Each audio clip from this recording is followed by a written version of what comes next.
Maria del Rio. She's a professor in the Department of Computer Science in UCL. Her research draws from network science and large language models, as well as agent-based models to study economic and employment impacts of the net zero transition, COVID-19 pandemic, and AI. Maria completed her PhD in Oxford in the complexity and economics group of the Institute of Economics Thinking. She's also a research fellow in the Complexity Science Hub in Vienna. So, Maria has also worked alongside international policy organizations, including the International Monetary Fund, the World Bank, and the International Labour Organization. And also recently, if you were in CCS, the ones who were in CCS, she was also recently awarded as the Emerging Award from the Complex Systems Society, which is an award given to recognize promising young researchers in our field. So it's a big pleasure to have her here, and I hope that you all enjoy the talk. Thank you very much, Andres. A very, very kind introduction. Okay, so I do have research on networks, but I presented that, I think, on the Networks and Time seminar. So then I decided maybe I wouldn't present that again, because maybe if you're familiar, but if you have questions, we do sort of networks of labor markets for the net zero transition. But instead, I was just saying that I'm one of those people that jumped on the train of large language models and trying to understand what they're doing. So that's what I'm going to talk about mostly today. So the first thing I'll talk about is the impact of LLMs on freelancer demand, so jobs. If time allows, I can also talk a bit about how we can use LLMs in agent-based models and also on the impact on public data. I expect I would get to others two numbers too, but the middle one, probably the last one. Oh, okay. Cool. So I'm going to present this paper that's winners and losers of generative AI, how ChatGPT creates and destroys jobs. I think at the end we changed it to how it's shifting freelancer demand. I think the idea, yeah. So we all know that, or at least in labor market literature, there's sort of a consensus that technology creates and destroys jobs. It's not only that they destroy jobs, but there's also new things. And the thing is that when a technology is complementary to workers' skills, meaning not only they substitute, but they can help you only with part of the tasks, they can be increasing or decreasing demand depending on how the market behaves. Now, recent work sort of suggested that LLMs complemented workings and particularly increased the performance of the most novice workers. So there was this experiment that showed, for simple tasks at least, it was the low-skilled workers that benefit the most when you put a large language model. However, if you also look at the literature, we see that it's the demand eroding effects of technologies that have intensified. So there's been more and more, let's say, substitution of tasks in the end. So we sort of wanted to study this with what's happening with LLMs. Now, it's quite difficult to understand the labor market as a whole because, there's contracts and you can't just fire one person from one day to another, at least in the UK and sometimes in Europe. But yeah, it's not that easy to see that adaptation in sort of the standard labor market. So this is why we focus on online labor markets. So these are freelancers, where you don't really have contracts. You usually hire someone for between 3 weeks at most. It would be a year to perform a certain task. To give you an idea, jobs usually take around 100 hours. You have things like design of web pages, ghostwriting, simple coding tasks, video editing. We have the largest data set of this online labor platforms. We analyzed 3 million job postings between September 2021 and 2023. To remind you, ChatGPT was released in November 2022. So we have sort of the before and after. And we have the information on dates, skills required, duration, and sort of the worker experience. Okay, so how is demand for different skills clusters affected by LLM? That was sort of our research questions. So for this, we did a methodology that involves several steps. One thing is we had the job description. So we did a clustering with per topic. And actually what we did is we actually simplified, we didn't feed in the full job ad, but we just looked at the skills that were in that job ad and we embedded experts in set of skills. to sort of have our skill clusters. And after that, actually, I'll go step by step. So here you can see how you have the clusters. So you'll have sort of like, this is sort of the Android and app development, database programming, website design, sort of there at the top, while here at the bottom, you'll have things like content writing for blogs, fiction writing, and translation. Right, so we're just sort of bundling things across tasks. And then we do some manual labeling on things that are substitutable and augmented, and then also use LLMs to label this. We use the manual labeling as a way to sort of verify things were correct. So we categorize in substitution, meaning a non-expert person can use LLMs to complete this task with a similar level of quality.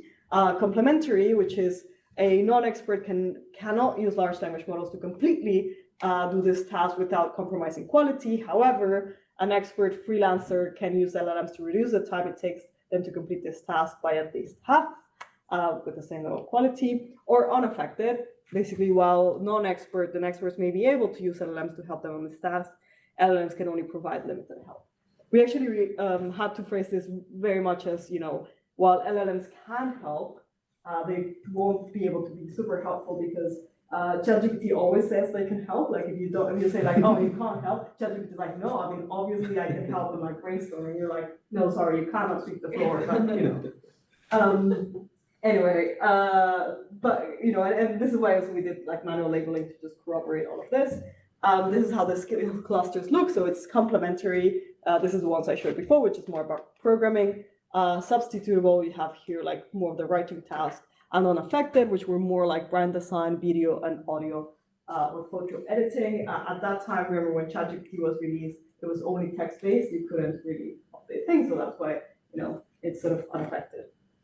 And finally, we did some hierarchical clustering. So sometimes we don't care if it's like the skill is about doing ads for Etsy or eBay. In the end, it's all about search engine optimization. So how do you get your ad to show up? But for example, we did want to keep skills like chatbot AI development or machine learning and deep neural networks separately because we think they're different skills. So we sort of had to get into this like different level of hierarchical clustering.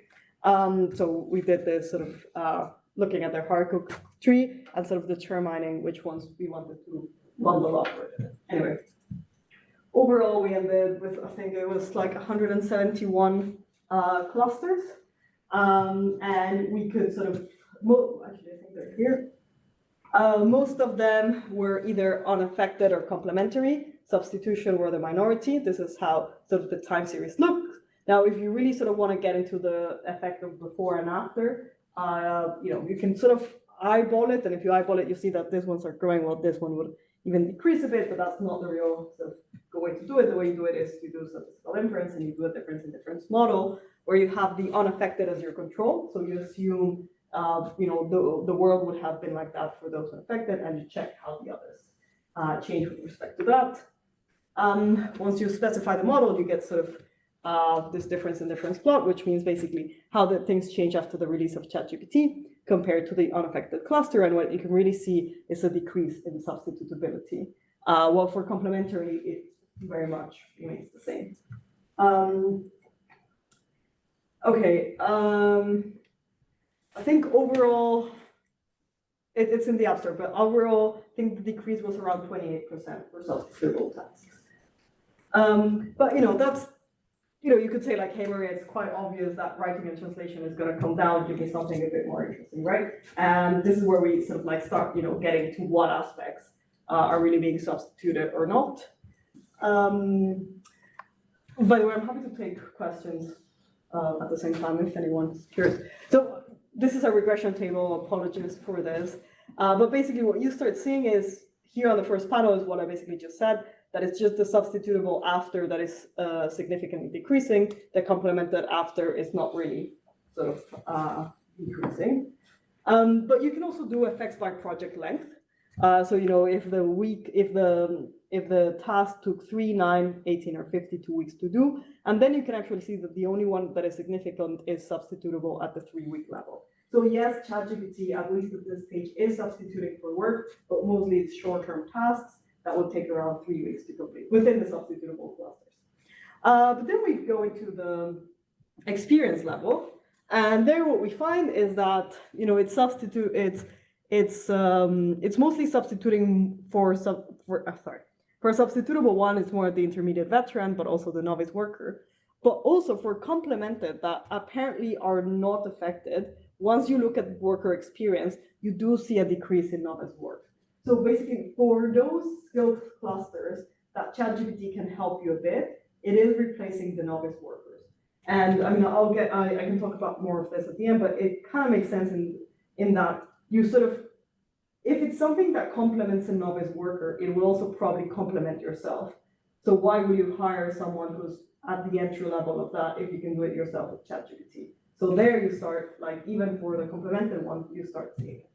Okay, so this sort of sheds a bit of light of like, even among complemented work, there can be some substitution effects.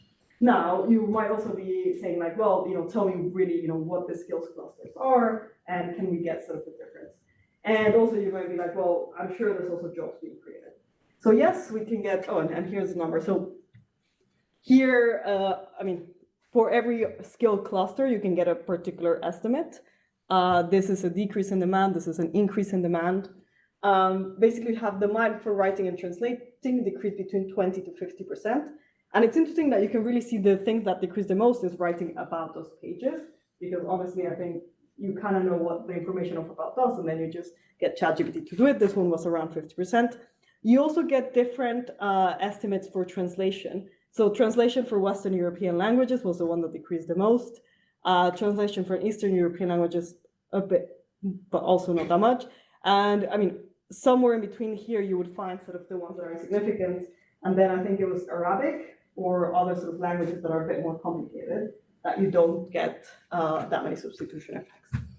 I think this is also very interesting for students to know how you can make yourself non-redundant. Just look at the 10 of the skills on the top right. Yeah. Otherwise, we just don't use you. Exactly. So machine learning grew by 24%. The one that increased the most, which was basically nearly tripled, was AI chatbots. So if this is basically it's AI-powered chatbots. So after ChatGPT, everyone sort of wanted their own chatbot, but also things like machine learning, business lead generation, creative writing, explainer videos. But that one is because of the video part. The other is because we're actually in the time frame of the Hollywood strike. So it's interesting to know how much it was that. But yeah, there's also the machine learning component. So, overall, we do see sort of this sort of shift between like a lot of jobs being created for a certain amount of work and destruction for others. We don't have good wage information. We only have wages for, before the time period. But just to give you a bit of an idea, writing skills are among the best paid, mostly because it's about English. And then you actually get to the geography of these things. And a lot of native English speakers are in countries from the global north that earn higher wages. So you have to compete with that market. Also, the programming is high on wages. But yeah, that's sort of just we sometimes get asked about wages, and that's sort of okay, so just to conclude this study, LLMs create and destroy jobs. There was a decrease in demand for substitutable skills. For complementary skill clusters, results are mixed. So for those novice workers, we actually see a decrease in demand, but we do see for those that have AI-related skills an increase in demand. And a lot also about like the impact of technologies depend on the deployment, because yes, we sort of have this experimental results where if you give the worker a tool, maybe it's the low-skill workers that benefit from more. But if you actually just release it outline, then a lot of freelancers are actually hired by other companies that don't want to just hire someone to do like an expert in web page all the time, but just once in a while you hire them. But if you have ChatGPT, maybe just you substitute with in-house labor. So you ask one of your employees to get ChatGPT, learn it themselves, and do it, rather than hiring a freelancer. So that's sort of,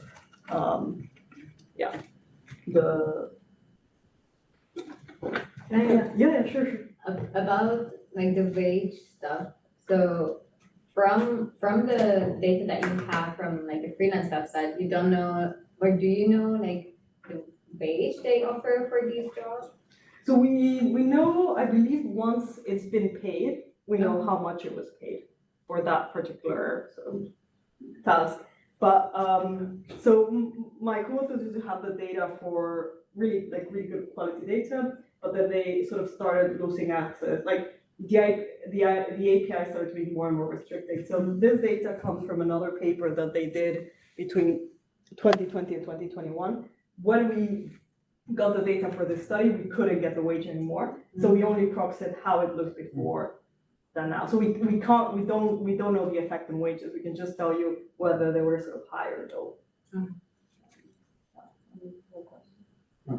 Will it be possible to have data on future years? Because those years were the COVID years also. Oh, for the wages, yeah. Yeah, actually, I didn't ask them if we had for other years. We just looked at the more recent ones. But yeah, we could sort of look into that. Cool. Okay. Well, I think I'm gonna have plenty of time. But also interrupt me with any questions, otherwise I just continue. Cool. So since here I think it's also an audience that's more on the technical level. One thing that I'm really curious about, and also with my collaborator Marco and others, is about whether we can use LLMs to simulate humans.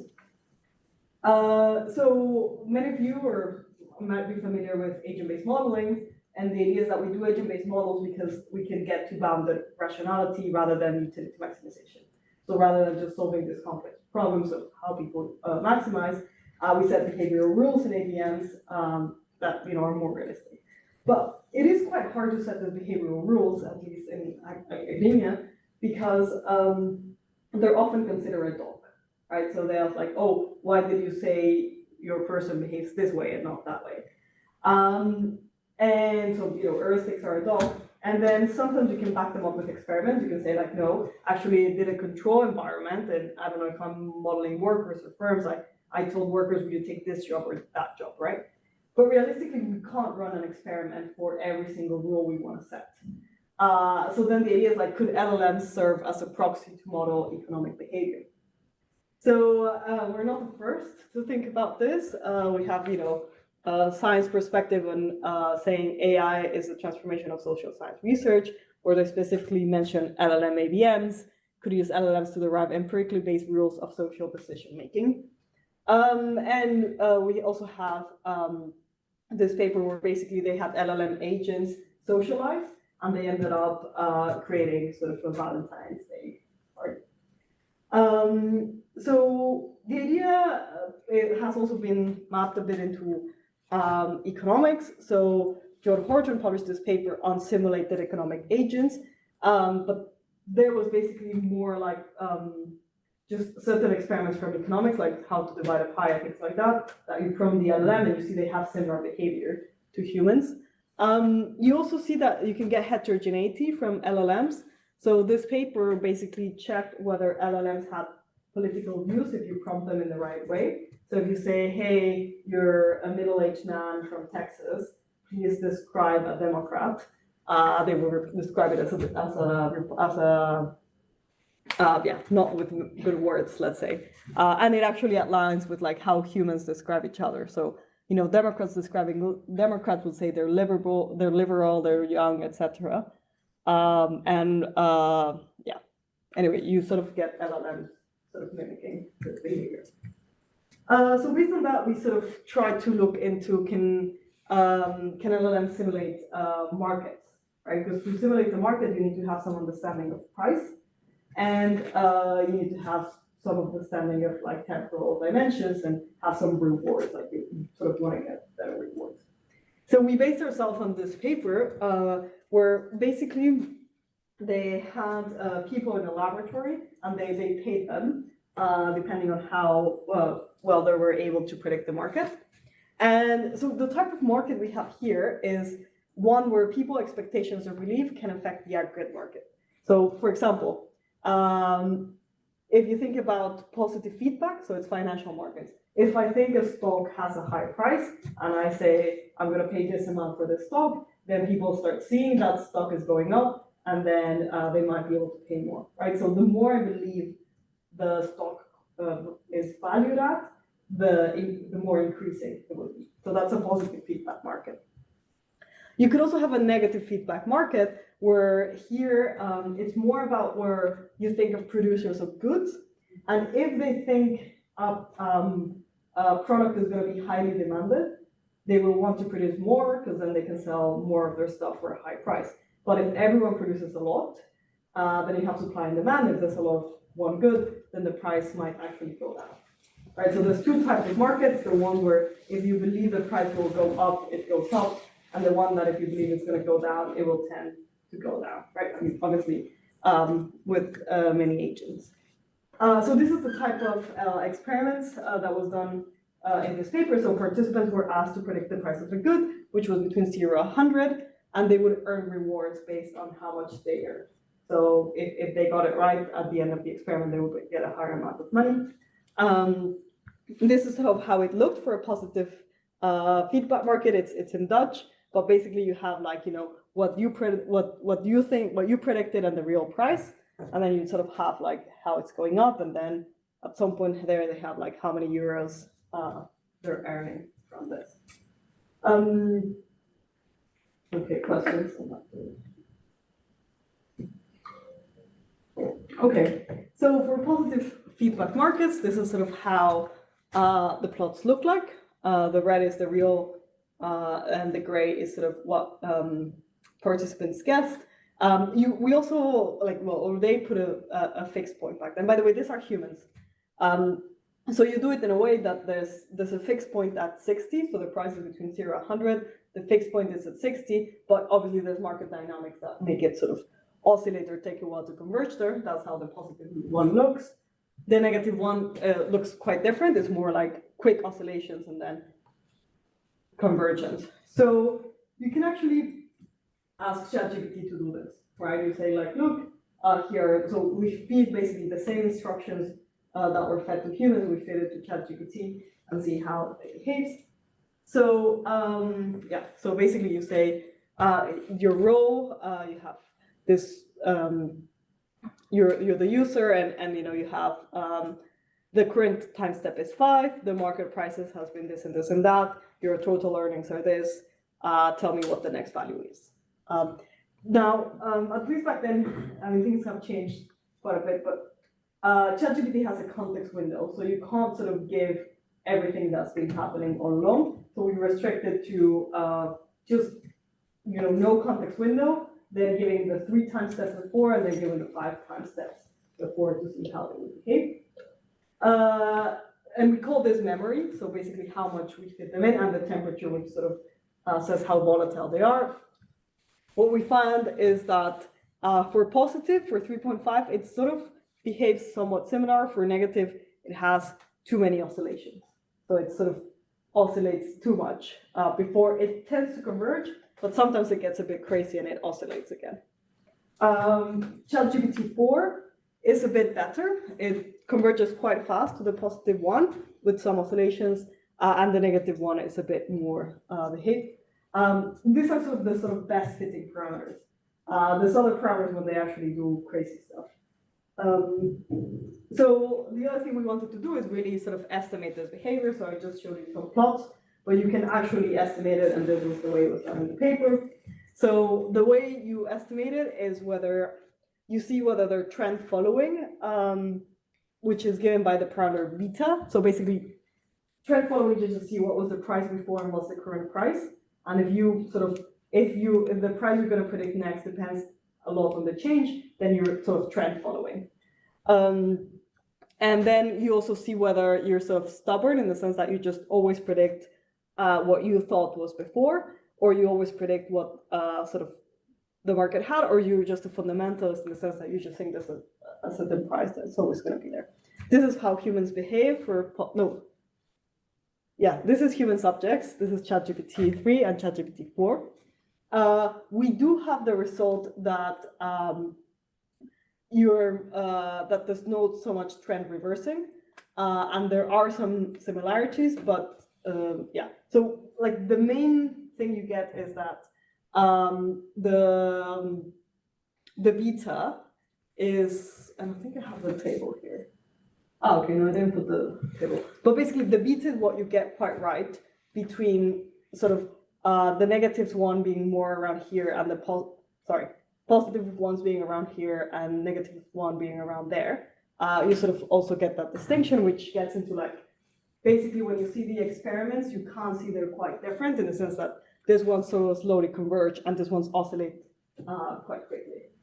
So that's sort of there. The exact parameters are not fully matching, so we're still trying to figure out how it works, and basically how to see whether LLMs could really realistically replicate human behavior. So our conclusions is that so far they are an interesting alternative to see behavior. They do depend quite a bit on mostly memory, also a bit on temperature, but the thing that seems, at least for markets, to contaminate a lot more is sort of the memory window that they realize. The model affects as well. So there is some overlap, but there's not like a huge overlap so far. I think with that, I'm reaching the 30 minutes. So either I pause and make at least an announcement. But tomorrow is the last day to apply to the Summer School of Computational Social Science. And there's some really cool speakers. We have like from Oxford, UCL, Imperial, LSE, King's College, Google DeepMind as well. So Sasha's actually going to talk more about LLM agents and all of this if you're interested. I don't know how I'm doing on time, but we can, if you have questions, we can pause it here. Otherwise, I can continue talking, but that would be, So you guys let me know if you have questions. I think the big question we have, but also you can keep with the extra time, it's fine. If there are questions now, you can take them. I have a question about the memory in the ABM. So I've been doing lots of experiments with LLM as well, like social coordination. And we found some like really strange sort of collective behaviors happening as the memory size generally increases, but especially when LLMs sort of interact with each other globally. So I was wondering if the prices that you show them in the market, is that almost like in a fully connected system, or have you also tried like networks of specific agents? Yeah, actually, so that's something we would be really interested in trying. At the moment, you don't, you just give the average price. So the way that it works, so you have 6 participants, right? And they all forecast a price. You take the average of that price and you put it in this equation. And then the next price is given by this part that's basically gonna sort of push you towards the steady state. In the negative market is minus this part, which sort of shows, which anti-correlates the price with that one. In the positive is the other side. So you get sort of this positive feedback and negative feedback. Basically what we're doing is, I guess, what would be a mean field, right? So you ask everyone, you aggregate that, and you give it to everyone. We don't say, hey, participant number 1 said this, participant number 2 said that, etc., etc. But that could be so. So basically, I guess the answer is like we're doing mean field somewhat. Those are. And I like the thing with the memory. I think it has to do a lot with when you. I don't know exactly what, and it's difficult to know with LLMs. But when they see a certain behavior, they sort of seem to be learning of their past and incorporating that. Actually, in the negative markets, when we put a lot of I think it's when we put memory 1 that they start acting a bit crazy. But yeah, it's not that simple. We're also at the moment trying to see if we can do some bubbles, and that was also a bit trickier. So getting LLMs to behave is always, it's quite difficult. I have a question too. What's exactly the impact of the temperature?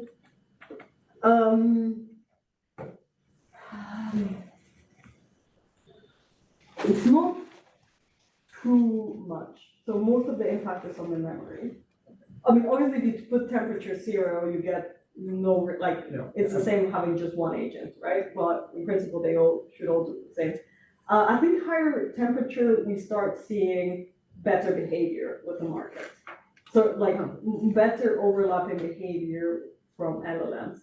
But they still, for example, LLMs always start with a price of 50, which is what most human participants do. Okay. But you have some human participants deviating from that.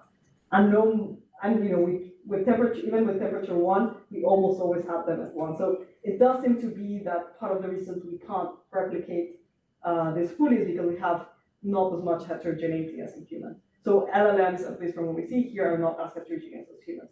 Obviously, probably would have to implement other LLM models for this. So just use highest temperature you can, and you get a behavior which is the most similar to humans. That seems to be the case, yeah. Okay, even if not exactly. Yes. Try priming them in terms of heterogeneity rather than change the temperature and so on, just tell them well, you are like a cocaine addict, will the other one is We like a haven't tried that retired one. person. So, and you can do this at scale, right? For a Yes. bunch of different ones and see whether that gives you enough. I mean, it does, right? You can get them to whatever you want. Yeah, so it's sort of called like personas, like when you give a Yeah, persona. exactly. So not on this one, at the moment with an undergrad thesis I'm exploring that, we're sort of exploring like the 5 traits. And yeah, actually there, I mean, obviously that's all preliminary, but we are getting sort of a jump, sort of, particularly when, I don't know what exactly which one was the word, but then it's even annoying because then the LLMs start predicting products above 100, even if you told them stay to 0 to 100, but they're so optimistic that they're like, yeah, 10,000, and you're like, well, that's not really allowed. But yeah, Those so, are American LLMs. yeah. Do you think that the LLMs, like in that sort of 10,000, do they have a good conception of magnitude, or like just these values?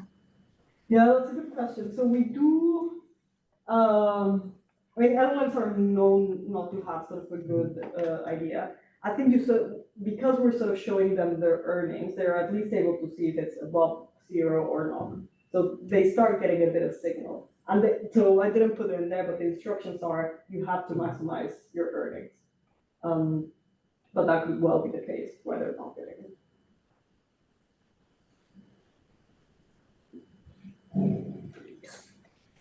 So what would you say your answer is to like your original question of like, can LLMs simulate like humans? Yeah, well, I'm not, I think they can add some heterogeneity. And I think they can probably help us bypass sort of adopt decisions.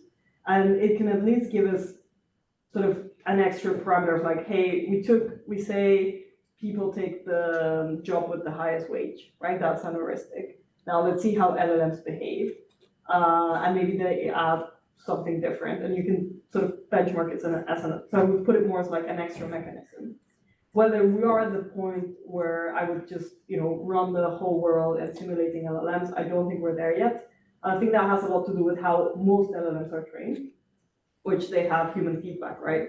So, actually with the persona thing, you probably could never put a cocaine addict. If you use an open model, yes, you can use a Chinese one. Yeah, maybe. Me too. But I mean, we could literally just delete it and die. yeah, I mean, I guess it's like the assistant, like the models that have been trained as an assistant Yes. get this thing where you have human feedback that you said like, oh, be kind, be etc. etc. So that's sort of, I mean, in Humans another, aren't like that. yeah, in another project we sort of were playing with like misinformation and this thing, and if you tell the LLM, oh, you're a conspiracy theorist, sometimes the LLM just won't answer, like they just get stuck and they're like, or they say rubbish, they just, yeah. Is it the case that they get stuck? 'Cause I know there's been a lot of work on like echo chambers with LLMs, and usually they just leave the persona's behavior. Oh, So I was wondering if you see that with the like. No, I mean, behavior. again, this is another project that is very preliminary, but we're more like, it's more like what they output doesn't really make sense, or it's not like we said like, how likely are you this to share from 1 to 5, and they just refuse to answer, or don't answer in the JSON format. Okay. But it's very preliminary, so it could be, but don't make sense. Cool, okay, so I don't want to bore you too much, so should I stop there, or? I think we maybe go to the last part. I think it's fine. Or Sure, okay, that one I can do quickly. So, okay, you guys signed up, we're not quite sure, but okay. Cool. So the last one I have is on LLMs and public goods. So I think now we changed the title. I think it's called Large Language Model Decrease Public Online Sharing. So now I'm giving you the answer. But basically, what I always start saying is that online data is a public good. We can debate this, but I would defend it strongly. It's a public good, meaning it's non-rivalrous, so it doesn't deplete, in the sense that if I read a Wikipedia page, you know, everyone else, like I don't deplete it, right? It's not like food that if I eat it, no one else can eat it. Non-excludable in the sense that it's very hard to police access.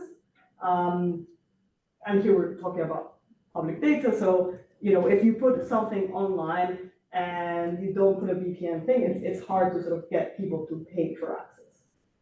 Again, on the public good. And they also have an immense value. So, you know, ChatGPT was trained on this data. What do I mean by this data? I mean like Wikipedia, Reddit, X, GitHub, Stack Overflow.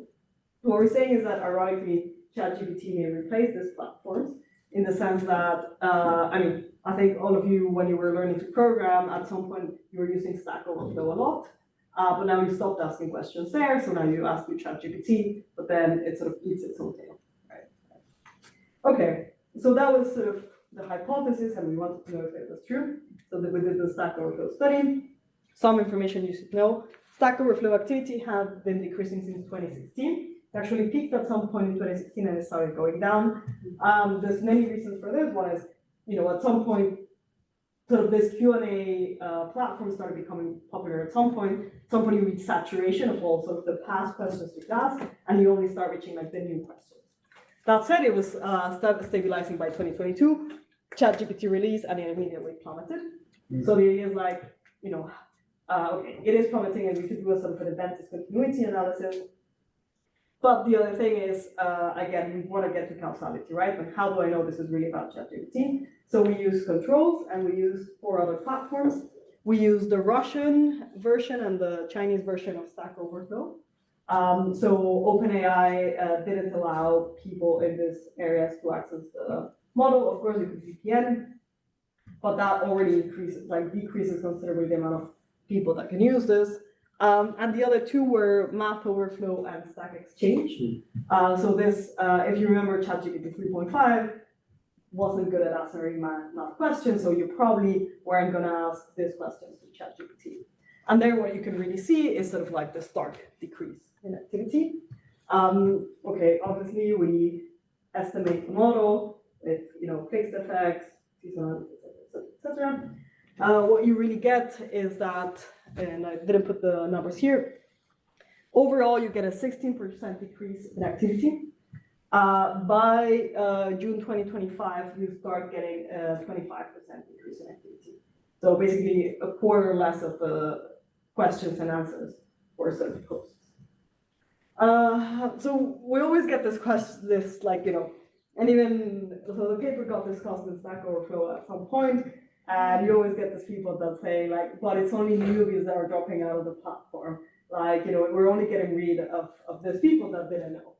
But actually, if you look at the data and you split it, and we split it between new users, so first-time posters, and experienced users, 1 to 10 questions, experienced users, 10 to 100, expert users, more than 100 questions, you see that actually all of them started decreasing their activity. Actually, new users were the ones that didn't decrease that much, but all of the others sort of decreased significantly. So no, it's not only the newbies that were dropping out, and you have the picture. The other one we get is like, oh, you're only getting rid of the bad questions. And for this, we looked at the votes. So you might recall that you can sort of, in Stack Overflow, you can upvote or downvote. If it gets, I think, 3 downvotes, then you delete the question. If you look at this, it seems fairly constant. So actually, bad questions are very much on their trajectory. There's a slight uptick in good questions, but then it stabilizes, and actually it's more the neutral questions that didn't seem to have an effect. So there's no real evidence to say, yeah, bad questions sort of got depleted. Another interesting thing is that you can look at language popularity, so you can look at how many GitHub repositories mention a language and proxy it by how much this language is used. So you would get things like Python is used a lot more than Julia. And you can correlate it with this decrease in activity, and you find that the more popular languages decrease their activity in Stack Overflow more. Which makes a lot of sense because ChatGPT, similar to what I was showing for freelancers in languages, is better at understanding more popular languages. So then it will, you'd expect this to decrease more. So that's sort of showing, extra evidence that yes, ChatGPT decreased activity in Stack Overflow, and those questions that were before sort of public knowledge are only fed privately. Okay, so why do we care? Sorry. Is this true only for questions and answer, or also for passive, like just reading and Like comments? visits? Oh, yeah. No. Basically, yeah. visits, yeah. So we would have information on questions and answers. So we don't get to see views. We also don't track comments. I don't think, so Stack Overflow usually publishes all its data. By the way, there was a partnership between Stack Overflow and OpenAI. We can get into that later. Stack Overflow publishes all its data, but it doesn't publish views. And I actually don't think it's as tracked. Okay, so why should we care besides like, okay, we have some emotional value attached to being told your question is stupid on Stack Overflow, like why do we care, right? So one I already touched a bit upon is just depleting training data. So LLMs are not good on learning about themselves, and we have this data, they're not going to be as good. And the other is monopolizing data. So, LLMs have scaling laws. You can argue about them, but generally speaking, they get better with more parameters, more compute, and more data. And now you sort of put a lock in the data, so you can believe, well, it's not that these questions are not asked, but they're just asked privately to ChatGPT, and then you give feedback, is it good or is it bad, or to Claude or whatever. So it's not that much about depleting training data, but about sort of the monopoly it's creating on who has the data.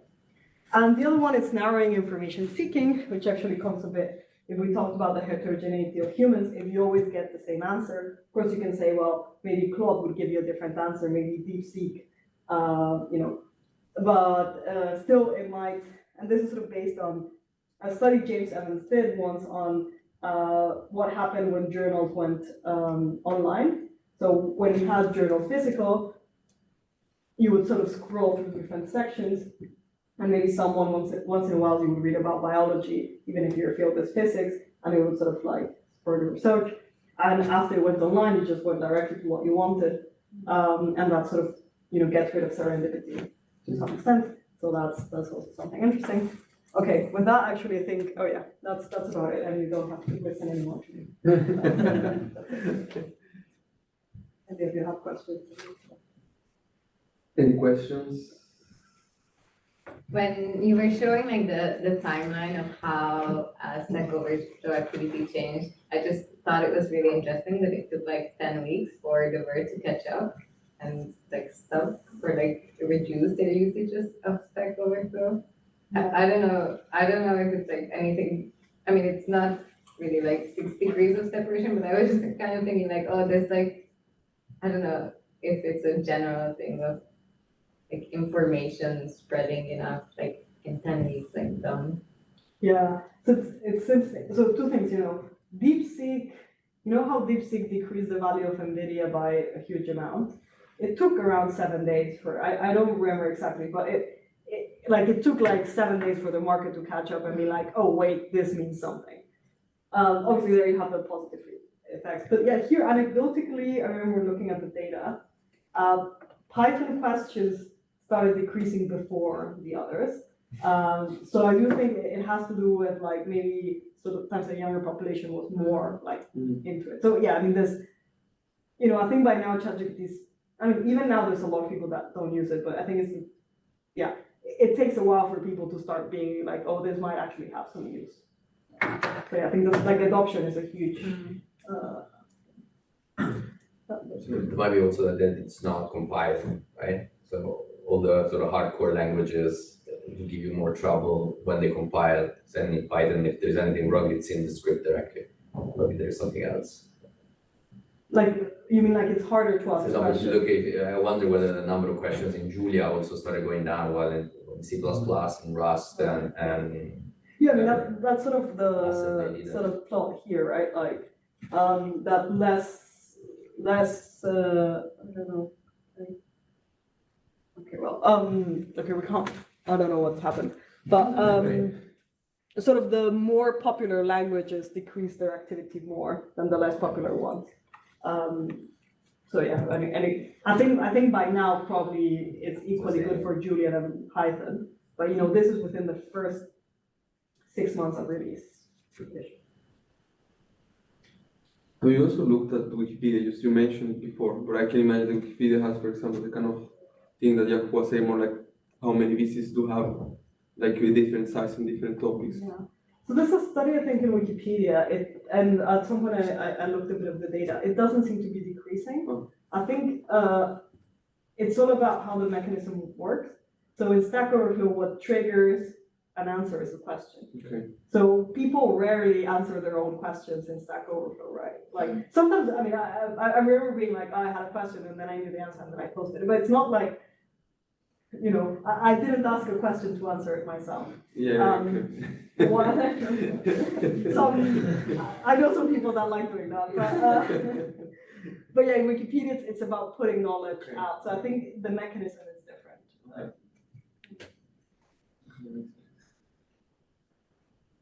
Any other questions or online? A small one. Have you noticed, I've seen in some websites where like in question answers, there's been an influx of new users that have like a ChatGPT sort of response to questions. Does that happen in Stack Overflow? So Stack Overflow banned ChatGPT from answering questions. So at the beginning, when ChatGPT got released, apparently a lot of people used it to answer questions, and it sucked because it hallucinated, and then it just caused people telling me like, oh, this is an answer. Actually, wait, it's not. So they banned ChatGPT. I think by now there's a partnership and it's changed, but during this period there was this outright ban of you can't use, and they were pretty good at detecting it, flagging it, and sort of banning people. But do you think this is a problem or not? Personal. Honestly, I think Stack Overflow made a mistake by banning ChatGPT outright, because they sort of, it's again, I feel it's like this way of like sort of being threatened by AI, that you're like, no, cut it out completely and let's just maintain how we are. Well, I mean, ChatGPT 3.5 did a lot of mistakes, but by ChatGPT 4, you know, in a way it's like a productivity tool, right? Like if I'm there answering stuff and I know how to prompt ChatGPT to answer the question correctly, it's good. Or what if I know like, oh yeah, I don't know, you're missing a bracket, and I don't want to type it properly, I just put the question to ChatGPT, say, hey, I think the mistake is this, could you write the answer? You know, like I think it could have been used as a productivity tool. But I mean, on the other hand, like what Stack Overflow said is like they had an overload of answers that was just creating noise in the system. And so I think with the right mechanisms, it could have worked. Could it maybe be a sort of like almost like a natural selection to having Stack Overflow be used for more sort of complicated questions? Yeah, so I think that's the ideal of what we would want, right? Like in Stack Overflow, like ideally what I would want is that once you answer yourself for a complicated question, you go and post it to Stack Overflow, right? Or it's only the really complicated question. I mean, as I said, activity has been dropping down, probably because everyone knew how to do a for loop, and like that question was answered a lot of times. But I think we still need sort of this mechanisms for sort of donating data to say like, oh, actually I found something interesting, maybe through my iteration of ChatGPT, maybe because I did other stuff, but I'll post it online rather than keeping it private.